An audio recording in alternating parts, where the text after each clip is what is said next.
It's April 18th. I got home last night, it was clear. Hey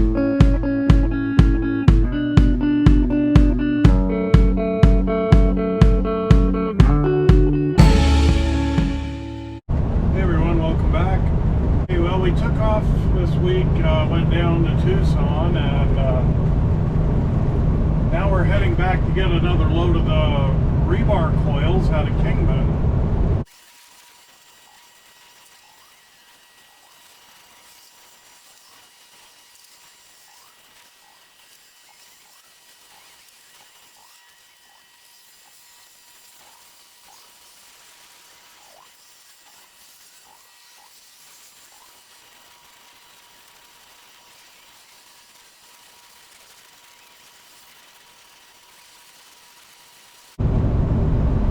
It sounds like he's coming up with a load out of Northern Cal that we got to get.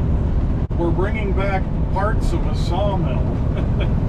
So that sounds like it might be fun, but first I got to get back. So we're going to get this load of rebar coil, and we'll get it up there, and then we'll see what the second part of the week's going to look like.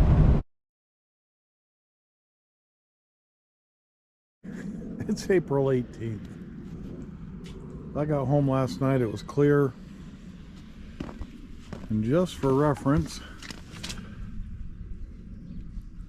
it's almost my full hand. That's got to be 4 or 5 inches. And it'll all be gone by this afternoon, they say. So yeah, it just dumped snow overnight. It's going to be sunny this afternoon, they say, tomorrow too. Welcome to April. I actually dropped the trailer for the weekend, but I wanted to kind of show what I had to do here. That dunnage on the back, since this went the full length of the trailer, the dunnage on the back, usually I just throw a strap over and tighten it down so that it won't come out, because I have had that loosen up and it's been a pain in the butt. So it's just easier when you load it to just put a strap all the way over it and cinch it down. However, this load goes the full length of the trailer, so it couldn't do that because there's no way to winch it. So maybe you see through there, I got that strap hooked through the rub rail over, went down through the stake pocket and over and came up here and came over to here and winched it down, and that held up that dunnage down really good.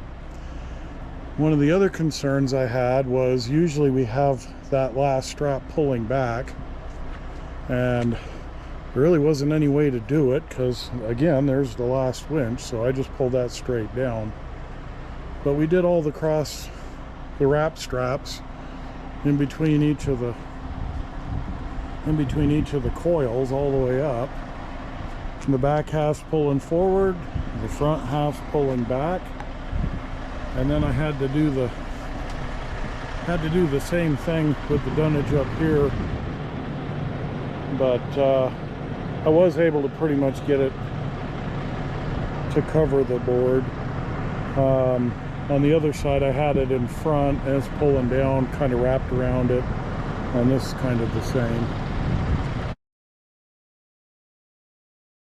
Just went into town, traded trailers, tarped the load, and that's all the snow that's left. I figured it'd go pretty quick, but wow, that's for as much as we had, that went really quick.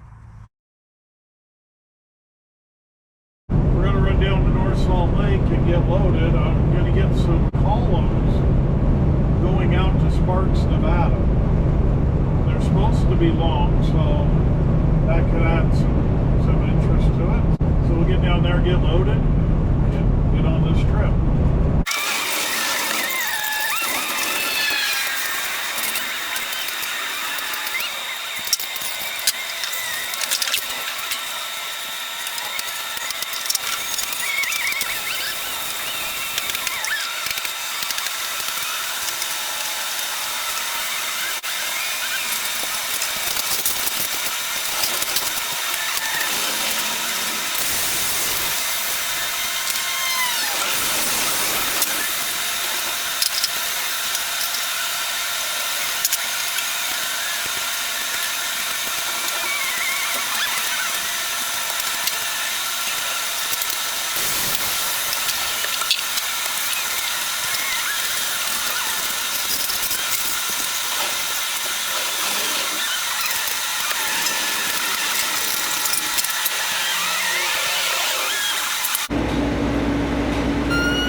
are heading across the salt flats.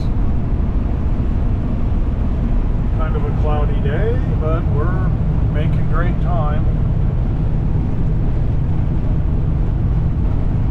So we got loaded and now we're on our way. It turned out it's 67 feet long. And they got some brackets welded on to hook the connections to. It makes it 9 foot wide, just one of them, but that's all I needed. So I got about a foot hanging off on the passenger side, and I'm even on the driver's side. But we've got permits, our annual permits will cover that. So we'll head out to Sparks tonight. We'll get unloaded hopefully in the morning.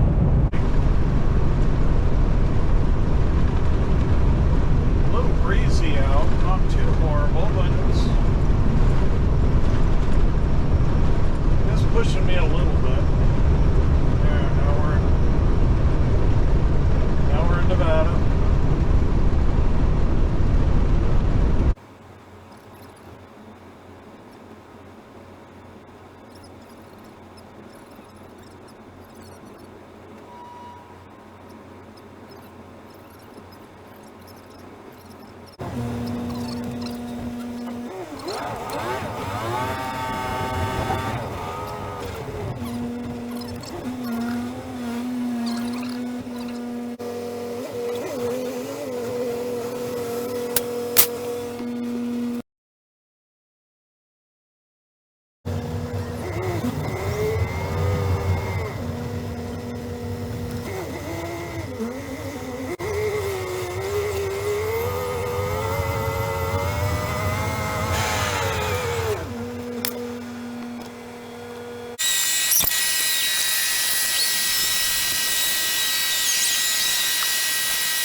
Well, we got unloaded this morning. The broker that we got this load from, he made it sound like I was going to be out of there in like 20 minutes, but it took a little longer than that, but it wasn't too bad. Now we got to head to Cloverdale. We're picking up pieces of a sawmill. I guess they upgraded or something, and a place in Utah has bought it, so we're going to pick it up and take it to Camas, Utah. And they'll put it back to work and gives us something to do. I'm not a fan of going to California, but I don't have to go through any downtown big city, and that's good for me.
One filled with many versions of squad members like ANC or on homework, but they may not be getting as much help as they thought.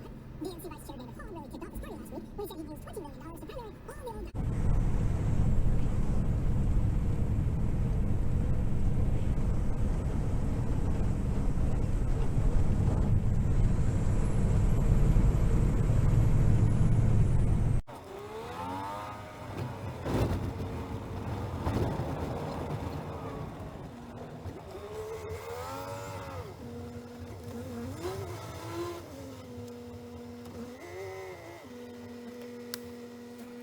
Well, we made it to Fernley and it's midnight. I can get going about 10 o'clock tomorrow morning. That'll give me a good night's sleep. We're going to hit the hay and we'll get the home stretch tomorrow. Well, I got up this morning, got ready to go, and I saw that my ELD had automatically switched back over to driving after I had made my entry in the sleeper berth. I turned the screen off, didn't notice that it was doing that. So I got up this morning and all my hours were gone. Sometimes these ELDs are just a pain, but so I had to make some notes in it and explain that it's an ELD mistake, and if we get pulled over it's going to show red, but the guy, you know, an officer can look at it and see that I was in Fernley at midnight, and then at midnight it switched back over to driving, and 9.5 hours later when I noticed it, it's still in Fernley, and you look at the mileage, there's no driving. So, you know, they'll be able to figure it out, but it's gonna look bad all day today. So we'll get rolling here now. We've got my pre-trip all done, and we'll get out of the clouds that are starting to move in, hopefully, and get to sunshine in the east. So